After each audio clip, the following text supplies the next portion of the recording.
आज शनिवार का दिन है जिस दिन अपन इस दरिद्रता से मिलने के लिए पीपल के पेड़ के नीचे आए हैं। हिंदू धर्म में ये दिन पीपल के वृक्ष के लिए पूजनीय होगा। जो भी शनिवार के दिन पीपल के वृक्ष की पूजन करेगा, दूध चढ़ाएगा या मिष्ठान का भोग लगाएगा, लक्ष्मी और नारायण उसके घर में प्रवेश कर जाएगा। लक्ष्मी और नारायण उसके घर में प्रवेश करेगा। पुराण की कथा कह रही है कि दुनिया के सारे तीर्थ नहीं जा सकते, पृथ्वी की सारी नदियों में स्नान नहीं कर सकते, पवित्र नदियों में आप स्नान नहीं कर सकते, या किसी भी तीर्थ में जाकर एक रात्रि भी विश्राम नहीं कर सकते, या हमने जिंदगी में कोई दान करा ना करा, कोई पुण्य करा ना करा, कोई सत्कर्म करा ना करा, कोई शास्त्र पढ़ा ना पढ़ा, कोई शास्त्र सुना ना सुना, उसके बाद भी शिव महापुराण की कथा कहती है कि एक दिन में अगर मात्र एक बार भी आप शंकर के शिवालय में प्रवेश कर गए या मंदिर में प्रवेश कर गए तो सारे तीर्थ, सारी नदियां, सारे सरोवर, सारी बावड़ी, सारे तालाब, सारे कुंड के स्नान का पुण्य, दान का पुण्य प्राप्त, केवल शिव तत्व को प्राप्त कर लेने। शिव महापुराण की कथा कह रही है कि घर में जो दिया होता है वो दीपक भी कोई साधारण नहीं होता, उस दीपक की भी महत्वता है, उस दीपक का भी वर्णन है। एक बात बहुत अच्छे से सुनिएगा, शायद आपकी जिंदगी को सवार, शायद आपके जीवन को। मेरी जीजियों, मेरे जीजाओं, मेरी बेटियों, बेटाओं, कभी मौका लगे शंकर भगवान के शिवलिंग के पास में आप बैठे हैं। यहां तक शास्त्र कहता है कि घर में अगर किसी को बहुत तेज बुखार आ गया है, बहुत तेज बुखार, और बच्चा उस बुखार में तप रहा है, बहुत तप रहा है, मारा, तुम जिस दिए में भगवान की आरती उतारते हो, जिस दिए से तुम भगवान की पूजन करते हो, कभी मौका लगे और आप पूजन करने के लिए गए, कभी पूजन शंकर भगवान के शिवलिंग के पास में या शंकर भगवान के शिवलिंग के ऊपर कनेर का अगर पीला फूल देखा है ना आप लोगों ने, अरे बोलो तो जमके, देखा है? कनेर का यदि पीला फूल शिवलिंग के आसपास में या शंकर भगवान के ऊपर कहीं रखा हुआ भी दिख जाए, विषम परिस्थिति हो, बहुत हिम्मत ना हारते, कभी भगवान अकेले में एकांत में आप पहुंचे उनके पूजन के लिए, कनेर का पुष्प वहां रखा है, चाहे वो जलाधारी पर रखा हो, चाहे वो शिवलिंग के पास में रखा हो, शिवलिंग पर रखा हो, उस कनेर के पुष्प को अगर आप 5 जगह का स्पर्श कराकर अपने हृदय की बात कहकर वापिस महादेव को समर्पित कर देते हो तो भी मेरा महादेव तुम्हारे दुख का निवारण कर देगा। अब वो 5 स्थान, पहला गणेश जी का जो स्थान होता है वह जगह, दूसरा षडानंद कार्तिक, तीसरा अशोक सुंदरी वाला स्थान, चौथा जलाधारी जो ऊपर से बूंद बूंद जल नीचे गिरा रही है, जया, विषहरा, शामली बारी, दौतली, देव, शंकर जी की 5 बेटियों का, और 5वें नंबर का है शंकर भगवान के, जो कैसे वर्णन किया जाए, त्रिशूल के 3 भाग होते हैं। करें दर्शन आप लोगों ने, जैसे सामने त्रिशूल लगा है, इस त्रिशूल के ऊपर देखेंगे तो 3 भाग दिख रहे हैं, नजर आ रहे हैं सबको? त्रिशूल का जो 3 भाग होता है, उस 3 भाग का जहां ज्वाइंट होता है, जहां मिलता है, एक जगह पर देखो तीनों भाग एक जगह पर मिले हुए, 3 भाग का जहां मिलन होता है, पंचम स्थान, ये 5वां स्थान, यहां पर स्पर्श कराकर शिवलिंग पर अपनी कामना कर श्री शिवाय नमस्तुभ्यम कहकर बाबा से अपने मन की बात कहकर जो समर्पित कर देता है, हम 3 महीना भी नहीं कहेंगे, हम तो कहेंगे अगर ज्यादा दुख है 3 दिन इंतजार करना, मेरा बाबा उस दुख को मिटाए। 3 महीना बहुत दूर, पर करना है दिल से। और कई तरह के दीपक होते हैं, दीपक का भी विधान वर्णन किया गया, उस दिए का भी वर्णन किया गया। यहां तक शास्त्र कहता है कि घर में अगर किसी को बहुत तेज बुखार आ गया है, बहुत तेज बुखार, और बच्चा उस बुखार में तप रहा है, बहुत तप रहा है, तुम जिस दिए में भगवान की आरती उतारते हो, जिस दिए से तुम भगवान की पूजन करते हो, उस दिए की बत्ती को नीचे डाल दीजिए और उस दिए को पानी की बाल्टी में धो दीजिए। कौन सी बाल्टी में? जिस बाल्टी के पानी से आप बच्चे को स्नान करा सको, केवल भगवान पर से ले जाकर, पास में से ले जाकर उस बाल्टी में थोड़ी देर डाल दो और उस बाल्टी के पानी से उस बच्चे को स्नान करा दीजिए। 15 से 20 मिनट, आधा घंटा लगेगा बच्चे का। बड़ी बेचैन दिख रही हो तुम, क्या बात है? पार्वती जी कहती है देवव्रत कश्मीर प्रदेश का एक भक्त देवव्रत बेलपत्री के वृक्ष के नीचे बैठकर आपका मंत्र जाप कर रहा। मैं आपको जगाना नहीं चाहती थी, पर बेलपत्री के वृक्ष के नीचे लक्ष्मी झाड़ू लगाती है, सरस्वती वीणा बजाती है, इंद्राणी उस बेलपत्री के वृक्ष के नीचे जल का सिंचन करती है, 33 कोटि देवी देवता उस बेलपत्री के वृक्ष की जड़ में विराजमान होते हैं।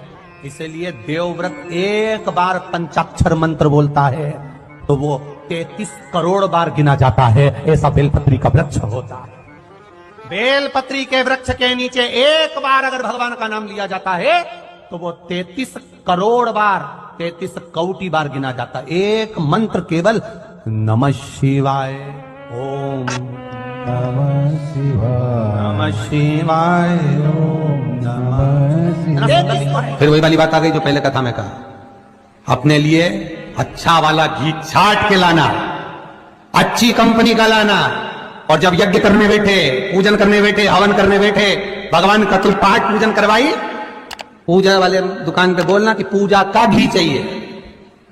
तो वो पूजा का सामान बेचने वाला भी तत्चतुर था, उसने पूजा का ही घी दिया। तो इन्होंने पूछा भैया ये घी कितने का? तो क्या 80 रुपए का? तुझे 80 रुपए का आधा किलो?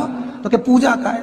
भारत की भूमि पर इस मृत्यु लोक में पूरे विश्व में ऐसे कई घर हैं जिनके घर में गुजारा करने के भी आफत है। पहनने के कपड़े नहीं, किसी के यहां पर भोजन नहीं, किसी के यहां जमीन नहीं, किसी के यहां दुकान नहीं, कोई पूरी जिंदगी किराए के मकान में निकाल देता है। नहीं, मेरा एक निवेदन है, इस कथा को जितने छत्रपति संभाजी नगर के श्रोता भाई बहन श्रवण कर रहे हैं उनसे निवेदन करूंगा, आप हाथ का ठेला लगा रहे हो, सब्जी का ठेला लगा रहे हो, फल का ठेला लगा रहे हो, धक्के की जिंदगी जी रहे हो, दरवाजे पर बैठे हो, कहीं ना कहीं तुम दास्य भाव की जिंदगी जी रहे हो, तकलीफ में जिंदगी जी रहे हो, बहुत दुख की जिंदगी जी रहे हो, बहुत कष्ट की जिंदगी जी रहे हो, उनसे केवल निवेदन करूंगा 3 महीने 2 जगह पर जल चढ़ाना प्रारंभ कर दीजिए, केवल 3 महीने। एक शंकर भगवान के शिवलिंग पर, दूसरा बेलपत्री के पेड़ के नीचे, 2 जगह पर जल चढ़ाना 3 महीने लगातार चालू कर दो, बाबा तुम्हारा हाथ पकड़कर तुम्हें उन्नति की सीढ़ी पर चढ़ा देगा।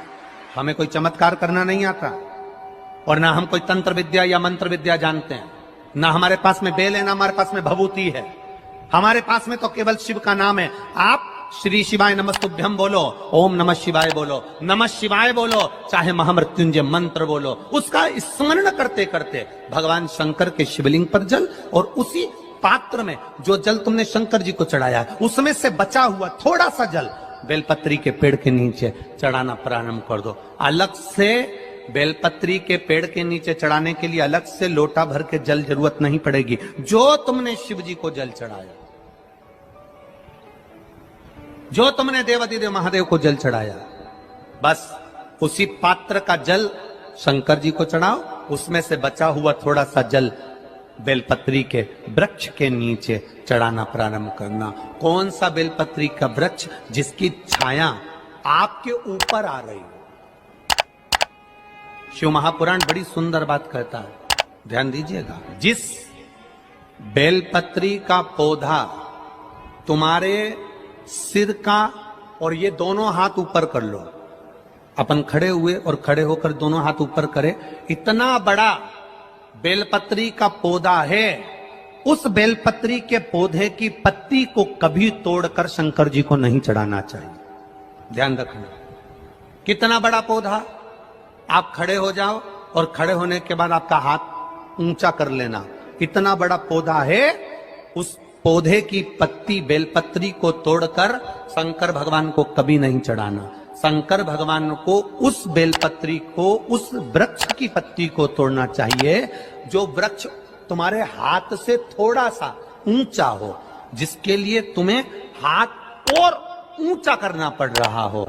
जैसे एक बच्चा अपनी मां की गोद में बैठने के लिए दोनों हाथों से उचकता है, आवाज लगाता है, उचकता है, आवाज लगाता है, हाथ ऊपर करता है, तो मां उस बच्चे को गोदी में ले लेती है। उसी तरह उस बेलपत्री के वृक्ष की पत्ती तोड़ना चाहिए जिसने थोड़ी उन्नति कर ली हो, जो थोड़ा ऊंचा हो गया हो, तुम उसको पाने का प्रयास करो तो भगवान भी तुम्हें अपनी गोदी में ले ले। ऐसे वृक्ष की तुम छोटा सा पौधा, बिल्कुल जरा सा पौधा, उसी की पत्ती तोड़कर महादेव को चढ़ाओ। यदि बेलपत्री का पेड़ आपके यहाँ है और मान लो कई लोग बेलपत्री गमले में लगाते हैं या छत के ऊपर लगा देते हैं, बेलपत्री का वृक्ष जो होना चाहिए वो घर के ठीक पीछे पीछे, या बेलपत्री का वृक्ष अगर पीछे नहीं है तो आप अपने घर से जब बाहर निकलते हैं